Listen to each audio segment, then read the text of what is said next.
안녕하십니까, 천하태평 김실장입니다. 편도신공 절대금지라는 영상을 많이도 보시고 질문도 많았고요. 싫어요도 많았어요. 억으로 끄는 걸로 보이셨다면 죄송하다는 말씀을 드리고요. 편도신공 비용을 계산해 드리면 보고 나서 비즈니스나 삼포적금 활용할 때 덜 손해보는 방향으로 탑승하라는 의미에서 만든 영상인데요. 오해하셨다니까 아쉽고요. 억으로인지 아닌지는 이번 영상 보고 판단해 주시면 됩니다. 제가 틀린 부분이 있거나 이해가 안 되시면 질문을 하시거나 틀린 부분을 지적해 주세요. 물론 저는 틀렸으면 사과하고 수정합니다. 질문하시면 최대한 답변을 드리고요. 참고로 저희 천하태평은 팟캐스트 게시판은 물론 유튜브 채널에서도 댓글을 차단하거나 삭제하지 않습니다. 저는 다른 의견을 좋아합니다. 댓글로 많은 의견 기다리겠습니다. 의견의 대부분은 비즈니스나 1등석을 이용하면 이익이다 라는 의견과 여행을 많이 하면 이익이다 라든지 저가항공과 편도신공을 이용하면 이코노미도 이익이 아니냐는 그런 질문이었습니다. 그럼 천천히 계산해 봅시다. 첫 번째, 제가 첫 영상 마지막에 언급한 굳은 믿음을 갖고 계신 분 같아요. 저가항공의 편도신공 이코노미 티켓도 이익이 아니냐는 질문이 있었는데요. 다시 말씀드리지만 블로그나 유튜버가 말하는 갈 때는 할인된 저가항공을 타고 편도신공으로 얻은 대한항공 이코노미를 타고 오시려면 크게 두 가지의 전제가 필요합니다. 첫 번째, 할인된 저가항공의 티켓을 자신이 원하는 날짜에 구입이 가능해야 합니다. 여러분 행사 때 도전해 보셨죠? 주말 끼는 날짜나 샌드위치 데이는 정말 힘들고요. 평일에는 그나마 가능하죠. 두 번째, 돌아오는 대한항공 비행기에 보너스 좌석이 남아 있어야 합니다. 마일리지 티켓도 되게 쉬울 거라고 생각하시는 것 같아요. 보실까요? 이미 3월 오사카 주말 보너스 항공권은 자리가 없고요. 인기 노선 발리 상황은 이렇습니다. 다시 한번 말씀드리지만 마일리지 티켓의 일정 변경은 1회에 3만원입니다. 제가 지난 에피소드에 계산을 저가항공 특가로 계산하면서 혼돈이 있으셨나봐요. 보통 저가항공의 홍콩 편도 티켓 가격은 24만원입니다. 그럼 편도신공으로 추가 발생한 금액을 더하면 평균적으로 저가항공과 편도신공으로 만든 홍콩 왕복 이코노미의 가격은 42만원 정도입니다. 그런데 대한항공 홈페이지에서는 홍콩 왕복 티켓을 48만원에 팔고 있네요. 6만원 이익 같나요? 편도신공으로 만든 티켓에는 마일리지가 없잖아요. 저 48만원이란 금액 안에는 70%의 마일리지도 적립이 되고요. 대한항공은 바보가 아닙니다. 저가항공 타고 가서 편도신공으로 만든 이코노미 티켓으로 돌아오는 일은 고민을 다시 한번 해볼 필요가 있지 않을까요? 다음 의견은 비즈니스나 1등석 탈 때 편도신공을 활용하면 괜찮은 대안이 아니냐라는 의견이셨는데요. 자, 그럼 비즈니스부터 살펴봅시다.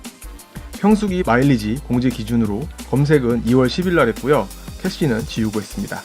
이코노미와 같은 방식으로 가격 비교를 합니다. 홍콩에서 파리로 가는 티켓은 62,500마일과 122,2,900원의 비용, 파리 인천 티켓은 62,500마일과 262,100원의 비용이 듭니다.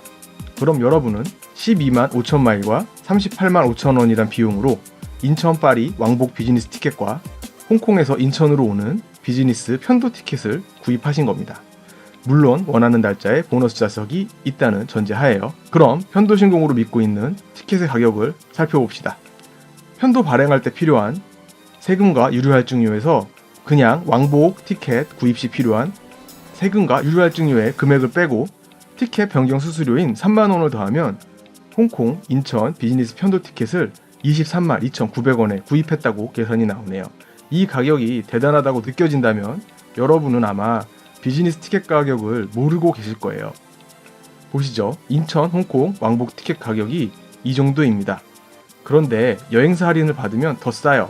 결론적으로 여러분은 373,000원짜리 티켓을 232,900원에 구입한 꼴이 됩니다. 약 15만원 정도 저렴하게 구입을 했다고 생각을 하실 겁니다. 자, 그럼 티켓 오픈을 위해서 홍콩에 가야겠죠. 비즈니스 편도 티켓을 돈 주고 구입해서 가실 겁니까? 가격을 볼까요? 역시나 왕복 티켓보다 비싸게 팔고 있네요. 당연하죠. 대한항공은 바보가 아닌데요. 그럼 여러 사람의 주장처럼 저가항공을 타고 가서 대한항공 비즈니스를 타고 와봅시다. 여기서 문제는 비즈니스에는 32kg의 수화물이 포함된다는 거죠. 물론 올 때만 가능한데요. 저 혜택을 버리실 건가요? 버리신다면 상관없지만 쇼핑을 좀 하신다면 버릴 수 없는 혜택입니다.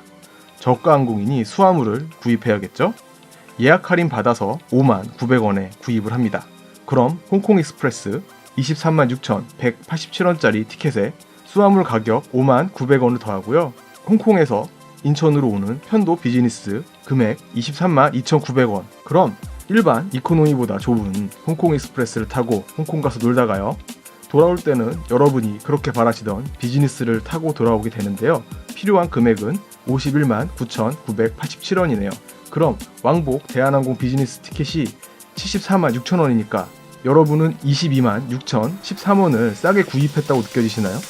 아니죠. 여러분은 갈 때 홍콩 익스프레스 탔잖아요. 출국할 때 라운지도 못 갔고요. 기내에서 샴페인도 못 마셨죠. 기내식을 심지어 돈 주고 사 먹었잖아요. 제가 저가 항공을 활용한 편도신공 금액인 519,987원에 4만원만 더 주시면 왕복 비즈니스로 맞춰드릴게요. 아시아나 왕복 비즈니스 홈페이지 가격이 609,100원입니다. 차액이 4만원이 넘죠.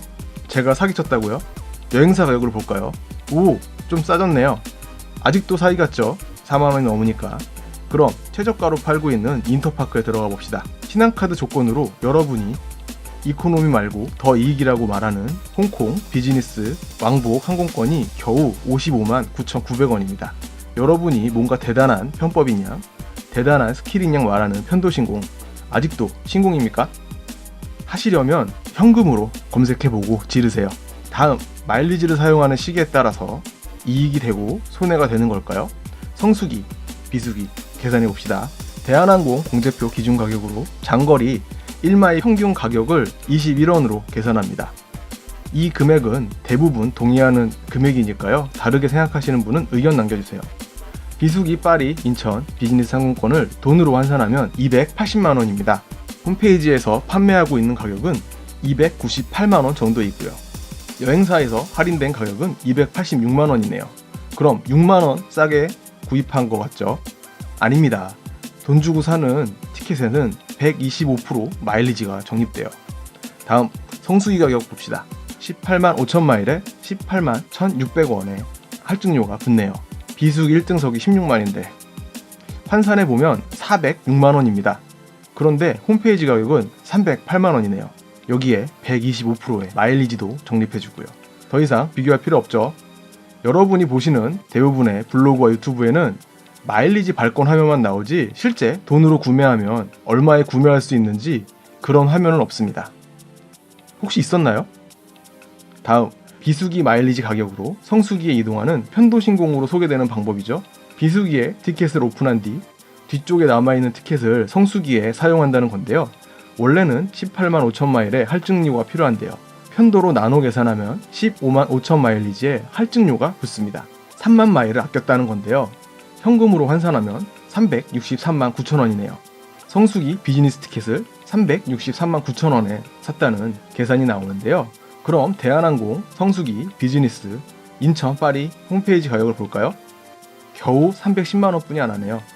홍콩으로 가는 비용은 계산할 필요도 없고요. 물론 적립되는 125%의 마일리지도요. 역시나 계산할 필요가 없겠죠? 다음, 여러분들이 요즘 많이 하시는 삼포적금. 저도 삼포적금이 뭔가 했어요. 보고 깜짝 놀랐습니다. 이런 걸 하다니. 왜 깜짝 놀랐는지 봅시다. 간단하게 설명하면 월 10만원의 금액을 연 100만원 한도로 삼성 포인트를 구매하고 여러 단계를 거쳐서 전환을 하면 100만원으로 대한항공은 5만 5천 마일리지, 아시아나항공은 6만 6천 마일리지로 전환이 가능하다라는 건데요. 뭔가 대단한 것 같죠? 봅시다. 이자 비용과 여러분의 수고 비용은 빼고 계산해 봅시다. 비수기 파리 왕복 가격은 7만 마일리지 플러스 13만 300원입니다. 1년을 모아도 못하겠네요. 그런데 홈페이지 가격을 볼까요? 겨우 103만 300원입니다. 여기에 70% 마일리지도 주고요. 당연히 현금이 승리입니다. 다음, 비즈니스 인천 파리 왕복 티켓 12만 5천 마일, 거기에 18만 1,900원. 그럼 삼포적금으로 28개월을 모아서 티켓을 끊으면 245만 4,400원이네요. 와, 28개월. 요즘 군대도 18개월인데요. 28개월 후에도 할증료가 지금과 같다는 장담이 있나요?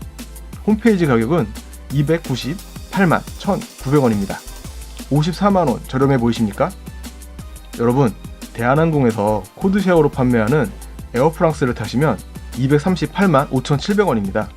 저 항공료에는 125%의 마일리지도 포함되어 있어요. 역시 현금이 승리죠. 1등석의 가격은 이렇습니다. 1등석부터는 삼포 적립금이 승리네요. 1등석 이야기는 나중에 더 해보기로 하고요. 다음은 아시아나항공입니다. 비슷한 마일을 공제하고요. 현금 가격은 91만원이네요. 거기에 마일리지까지 주고요. 여기서 팁, 대한항공에서 코드쉐어로 발행된 에어프랑스를 타시면 직항 이코노미 가격이 82만 5,100원이네요. 이 가격은 마일리지 70%가 적립되는 가격입니다. 아시아나 비즈니스는 12만 5천마일에 18만 200원. 2년 모으면 잘하면 가능할 것 같습니다. 환상 가격은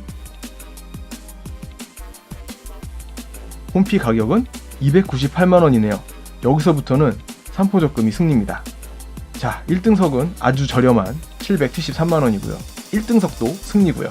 1등석 이야기는 마지막에 하기로 하고요. 그런데 삼포 적금에는 엄청난 허점이 있습니다. 여러 전환 과정 중 단 한 회사만 계약이 끝나도 전환이 안 되거나 비율이 확 달라지겠죠. 그리고 마일리지를 사용하는 시점에 항공료와 할증료의 변화를 예상할 수가 있나요? 참고로 10년 전에 제가 에어프랑스 파리 왕복 비즈니스 탔을 때 400만원 정도였습니다. 지금은 아까 얼마였죠? 250만원이면 구입이 가능하죠. 그리고 제일 중요한 10만원씩 현금을 은행에 저금하면 이자라는 것을 줍니다. 항공사 혹은 포인트 업체에 10만원을 적립을 하면 이자를 주나요? 현금과 같은 포인트를 자신들이 보유하고 있는데요. 단 1등석이 타는 것이 목표라면 인정합니다. 대신 빨리 타세요. 자, 그럼 1등석 이야기를 해봅시다. 마일리지의 수학적 적립 이유와 사용의 결론은 1등석입니다. 참고로 저는 1등석을 타봤기 때문에 여러분과 기준이 조금 다를 수 있다고 미리 알려드립니다. 대한항공 파리 인천 왕복 1등석 보너스 항공권은 16만 마일에 18만 2,100원입니다. 그럼 다른 계산은 아까와 같습니다. 1마일당 21원에 계산하면 352만원에 18만 2,100원, 370만 2,100원이네요. 그럼 현금 가격은 1200만원 돈이네요. 마일리지 보너스 항공권은 무조건 1등석이 답입니다. 그런데 저 1200만원이라는 가격이 이해가 되시나요? 겨우 이런 좌석이 앉는데요. 에티하드 항공은 700만원이면 1등석을 살 수가 있어요. 물론 환승을 하지만요. 이런 좌석을 700만원에 판매하고 있는데요. 여러분은 대한항공에 500만원의 가치가 더 있다고 생각하십니까? 판단은 여러분의 몫이고요. 팁을 하나 드리자면 에티하드 1등석은 아시아나 마일리지로 탑승이 가능합니다. 1등석을 타는 것이 숫자의 계산으로는 확실히 이익입니다. 그런데 16만 마일리지, 얼마나 걸릴까요? 열심히 모아서 적립하는 마일리지 이자는 줍니까? 마일리지를 많이 적립해주는 신용카드요? 그 연회비는 누가 주죠? 삼포 적금이요? 다 소비를 기반으로 하는 금융상품일 뿐입니다. 1등석 안 타보셨으면 타보세요. 좋아요. 꼭 타보시고요. 대신 뭔가 공짜로 얻었다는 정신승리는 하지 맙시다. 저렴하게 이용한다는 판단도 하지 마세요. 다 여러분의 돈으로 제값 내고 타는 겁니다. 항공사 애들이 어떤 애들인데 여러분한테 뭘 공짜로 줘요. 대한항공이 1200만원짜리 티켓을 400만원에 주는 것 같나요? 그럼 에티하드나 아시아나항공은 700~800만원짜리 티켓을 400만원에 주는 겁니까? 항공사의 허점을 이용한다고요? 그런 허점이 있긴 할까요? 저라면 1등석보다는 여러 나라를 여행하는 방향으로 마일리지를 사용하겠습니다. 한 살이라도 젊을 때요. 마지막으로 꿀팁 하나 드리죠. 요즘 유류 할증료가 없는 항공사가 있습니다. 여러분이 찾아보시고요. 저는 다음 시간에 돌아옵니다.